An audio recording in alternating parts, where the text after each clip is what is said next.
I'm always exploring ways to play with mixed media, and one of my favorites is with books. So in this video, I'm showing you how I start an altered book and explaining what techniques I use and why. Hi there, I'm Holly Dean of the Artsy Play Tribe, where I bring artists together online to make mixed media art.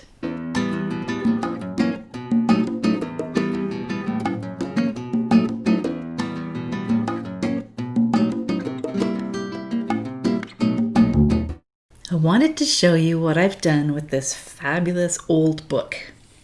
I've always wanted to make altered books, and I've always hesitated because I didn't want to ruin something so beautiful. But I have got over that. What I want to show you is what you can do with a really old book to make it into an art journal. So first I'm going to show you what I've done here. On this particular book, I have taken tape. It's a really strong tape. It's like kind of like a masking tape, but it's by Line Co. It's thicker than masking tape and very strong. So I've used it to tape the cover on where it's starting to rip off. Then inside, I've got this lovely marbled paper, which I want to keep. Again, it was starting to rip apart, so I just put tape on it. This way, I don't have to get into technical bookbinding repairs, worrying about doing something properly. This is just for fun. I want this to be a really funky, grungy art journal. So you can see here, the book had started to fall apart. And the other reason that I love to use old books is because I'm giving them a new life. Otherwise, they'd be in the garbage. So I've been applying gesso to the pages. There's some gorgeous writing here. Somebody's name written right in here and the date in beautiful spidery calligraphy. I didn't want to cover that up, so I didn't. There's rips in the pages, which is super. Again, I've got tape. I've been using white gesso, gray gesso, and black gesso. You can buy them all in different brands. I like to use Liquitex or Tri-Art gessos or Golden, whichever brand is handy. Liquitex also makes a clear gesso, which is very cool. So I've applied some gesso on the pages. I've just kept adding tape where things are falling apart. Here's a page where I started with the black gesso first, because I really like the look of it. Then I added some of the gray and the white on top. And I scratched into it. There's parts here where you can see that with the end of my brush. All kinds of fun stuff and really cool. I will show you how I have done this, how I have applied the gesso, because I use a spatula, just a basic rubber spatula from the kitchen to apply it, and it makes these wonderful sort of skipping marks that almost look like lines of text. Of course, there are lines of text here underneath the gesso, and some of them show through, which is really neat. This page is one of my favorites because it's like an onion skin overlay. I found when I did open the book, this page underneath was actually stuck to the onion skin. And you can see when you push it down against the page underneath that you can see right through it, and I love that. So I'll probably add my own onion skin or tracing paper, something thin, maybe even tissue paper, into the book as I go along. This area here was a picture, would have been an etching, I believe, and it was a little bit creepy. And I thought, okay, well, I'm just going to paint over it with the gesso and leave part of it showing. And I might even put a picture of my own in there. Again, I'm preparing pages for doing other things on. I might draw, I might write, I might collage. The sky is the limit. I'm just creating pages that I can work onto as my art journal. Again, lots of tape. I loved what happened here. This page is ripped, so I've held it on again with the tape. And when I was doing the gessoing, some of it came through onto the other page. When I did this black gesso, it printed onto this part.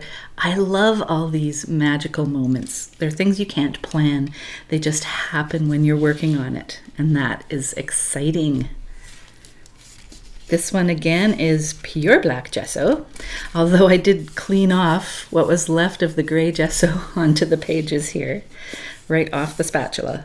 So I'm always doing things like that. I'm really playing. I'm not being precious with this. I am using it to experiment. I'm going off the edges. The pages are crooked. I am cleaning off implements on pages. The whole idea is to have fun and just do it, because we spend so much time in our heads thinking, and I'm the same way. I get very caught up in thinking, well, what'll I do? This way I am just working through it. So as you can see, I have lots more pages to go through. I have cut out some sections. Let's see if I can find one here. It's probably in here.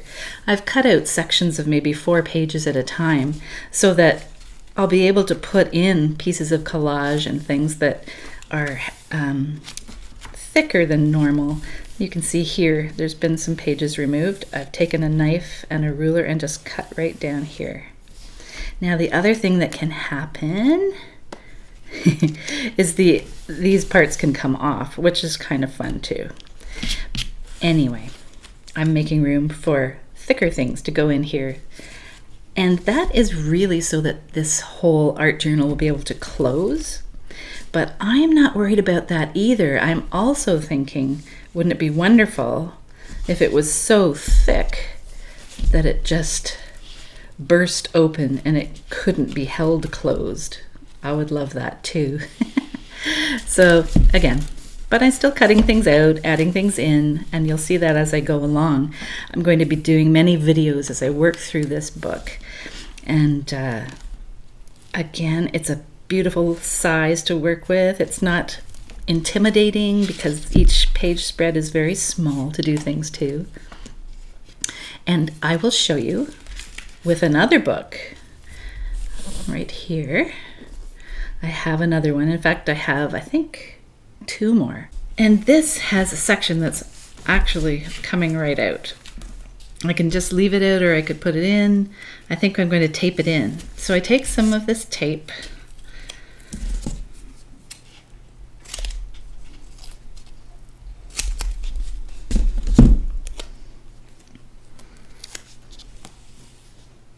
I just want to put it in 2 or 3 places. I'm going to put it in 3 places here.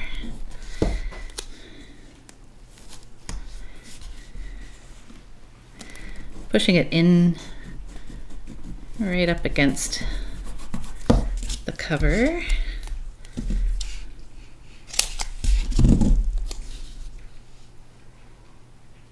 Yeah, so that it bends. Then I close it, push it. Now you can see this is already starting to come off now. So by just opening and closing the book a few times, that's happened. So yep, we're going to be doing this on here too. I'm going to do it a little differently on the cover. Cut the strips this way.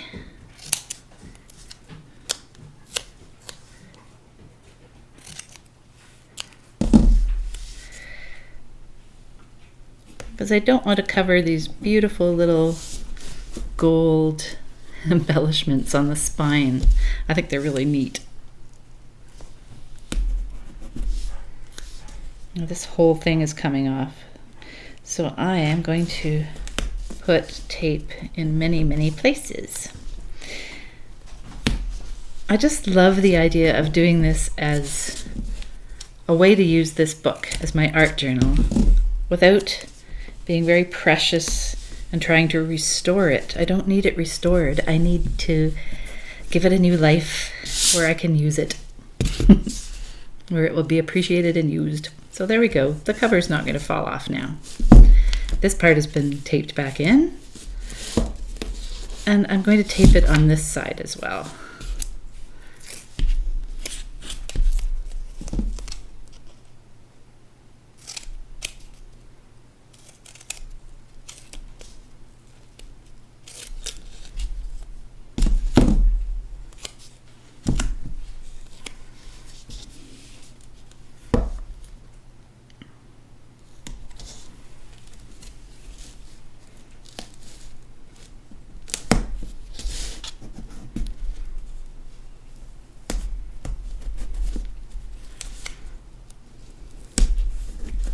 And every time I tape something, I close the book and push to make it bend and fold properly.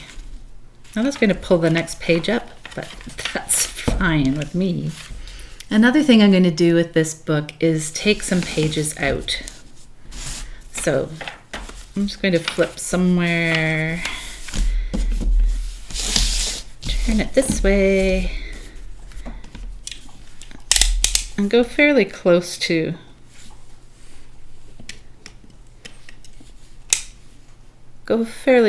into the edge. And sharp knife. And there, I've taken out some pages. How many? 1, 2, 3, 4, 5. 5 pages.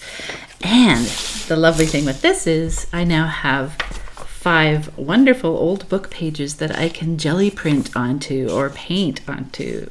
So they become pages I can put in another project or I can use in my paintings. So there's always wonderful uses for these. Okay, so I might go through and do that a couple more times in the book.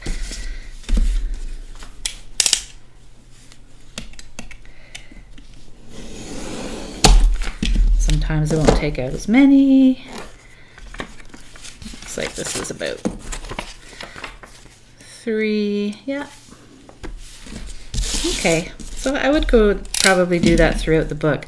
Now you can see parts of the spine have fallen off. I try to save these so I can glue them in as wonderful pieces of ephemera.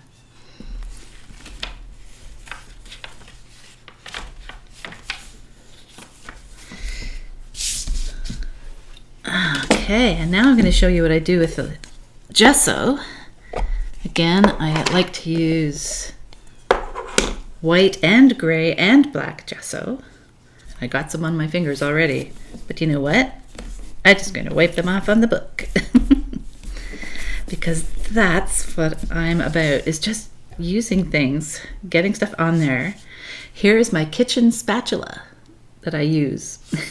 That's what I'm going to put the gesso on with. And I'm not concerned about covering everything either. And I don't need to have it on evenly. I think it's really cool. Now, I'm not going to cover up all of this marbled paper because some of it's really beautiful. So I'm going to leave some of this showing, just like that. Go on to another page. Maybe I'm going to use the gray gesso here. This is a beautiful shade of gray. I love it. And sometimes I mix the colors together of the gesso. As you can see, I'm just working very intuitively. I'm not thinking. I'm getting some of the gesso out to the edges and into the center, right into the spine. But I'm not covering everything because I do love the color of this paper too.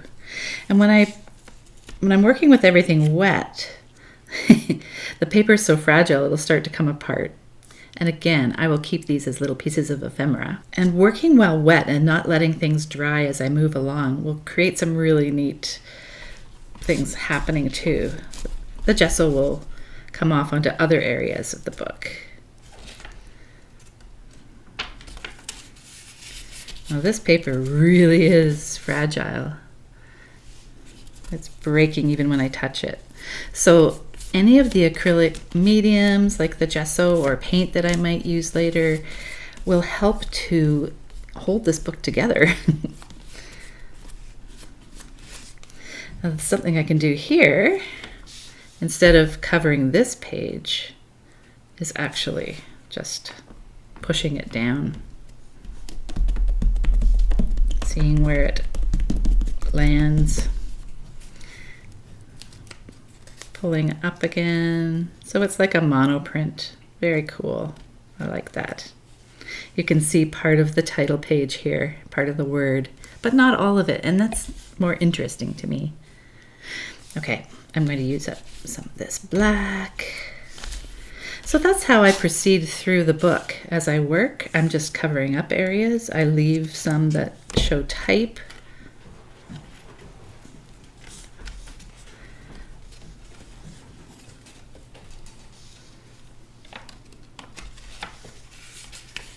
When I come to a page that has a water stain, that's really cool. I think I would just want to leave it like it is. And here's some with some type. And I want to cover up some of the type, but not all of it. So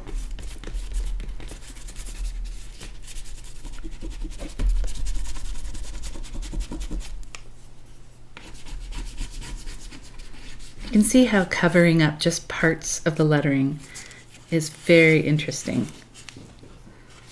And because I'm working wet, again, things are printing onto each other. I'm getting little shards of paper stuck to other pages.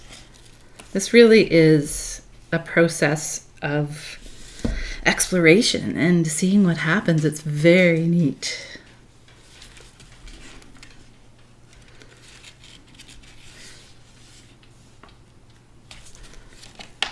When I come to this page again, I think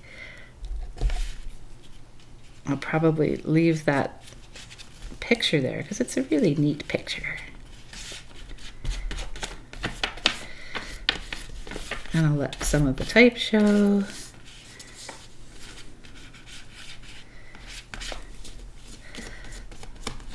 But other parts of the page I will cover with gesso.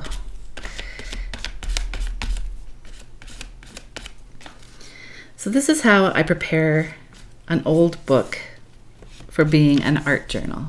This is how I turn it into an art journal. This is the start.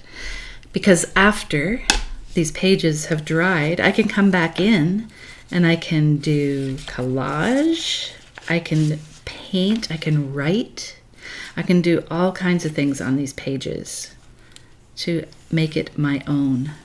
Make it a place where I keep my ideas and experiment with other techniques.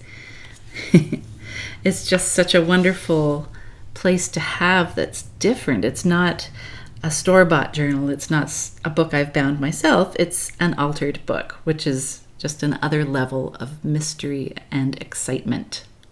So that's one way I start an altered book. What do you think? Please leave me any questions below. I'm about to make a series of videos on this altered book, so be sure to subscribe, hit the bell so you get the notifications, and you'll see all of those videos as they come up. Now, some of you will want to watch the videos and play along by yourselves.